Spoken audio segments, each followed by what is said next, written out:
하루의 시작과 끝을 여러 감정과 함께하는 우리들. 오늘은 어떤가요? 우리의 감정을 되돌아보는 시간, 인사이드 아웃입니다. 오늘 이 시간, 여기서 조금은 자신의 감정을 알 수 있지 않을까요? 인사이드 아웃에서는 매 방송마다 여러 감정들을 다루면서 시대인 여러분들의 힘든 하루를 조금은 쉬게 하고자 만들어졌습니다. 그렇다면 오늘 알아볼 감정은 무엇일까요? 저와 함께 꽁꽁 싸매던 우리의 감정들을 풀어보러 갈까요? 조금 녹았어. 이유는 다 스트레스야. 무너지기 싫어 버티고 증발해버리고 꽉 쥐고.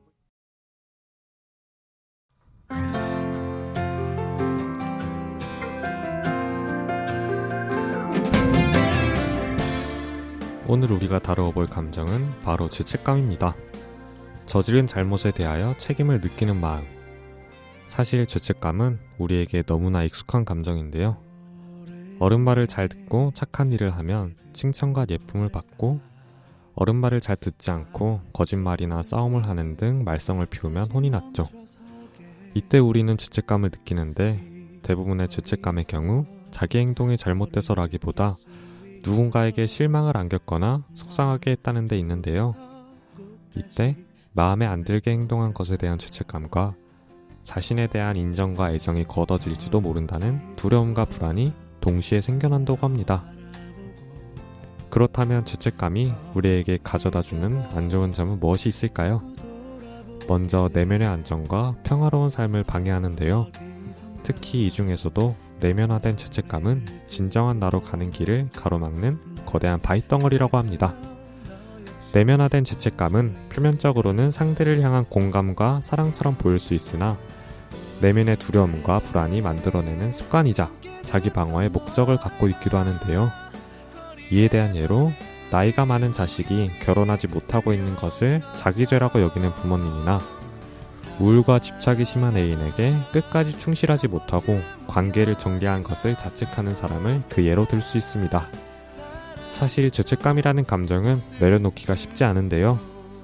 죄책감은 인간이 인간되게 하는 감정이기 때문이라고 하네요. 하지만 많은 경우 우리가 진짜 본연의 나에게서 벗어나게 하는 감정이 되는 죄책감. 여러분은 어떤 죄책감을 갖고 계신가요?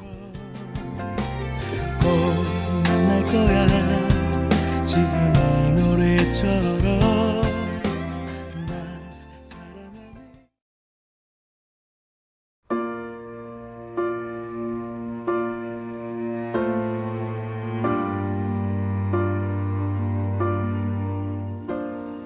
우리도 모르는 사이에 갖게 되는 죄책감에 대해 얘기해 보았는데요. 앞서 예를 든 나이가 많은 자식이 결혼하지 못하는 것을 자기 죄라고 여기는 부모님의 경우, 자신의 불완전함을 자녀에게 투사하면서 자기 책임을 다하지 못했다고 생각한 것에 대해 남들이 비난할 것 같은 두려움과 불안이 변한 것이고, 우울과 집착이 심한 애인에게 끝까지 충실하지 못하고 관계를 정리한 것을 자책하는 사람의 경우, 자신도 누군가에게 그렇게 버림받을 수 있다는 불안과 사람들에게 나쁜 사람이라고 비난받을지도 모르는 두려움이 변했다고 말할 수 있습니다. 그렇다면 죄책감은 이처럼 나쁜 것들만 있을까요? 물론 괜찮은 점도 있는데요. 죄책감은 때로 스스로를 보호하기도 합니다. 두려움과 불안은 나를 보잘것없다고 느끼게 하는 감정인데, 이를 죄책감으로 전환하게 되면 내가 나쁜 사람이 아니라는 것을 입증할 수 있고, 이를 통해 자존감이 낮은 나 자신을 보호하는 기능을 한다고도 하네요.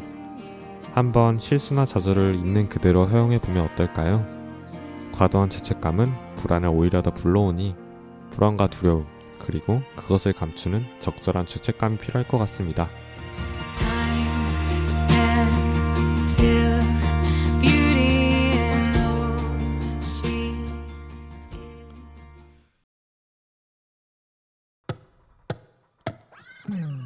자도 잠이 와요 끝없이 지금껏 몇 편의 꿈을 여러분들을 위한 2주의 필링 추천거리입니다.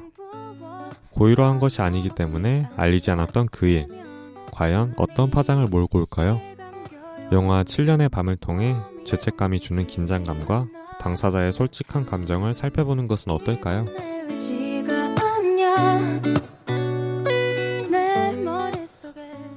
우리가 살아가면서 여러 번 언급된 죄책감 하면 떠오르는 대표적인 책, 도스토옙스키의 죄와 벌을 통해 그 하나의 감정을 둘러싼 여러 내면적 생각들을 함께 느껴보는 것은 어떨까요? 죄책감? 그러면 우리는 이 엄청난 죄책감을 어떻게 놓아줘야 할까요?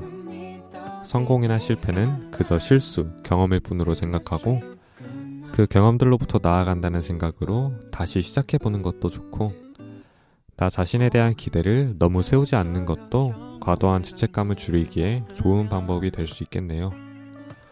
우리에게 독이 되기도 하며 도움이 되기도 하는 죄책감을 스스로 조절해 여러분들의 자존감에 도움이 되었으면 좋겠네요. 지금까지 제작 진행의 이주호, 기술의 김성지였습니다. 다음 주는 어떨까요? 인사이드 아웃 다음 시간에 만나요. 다른 데도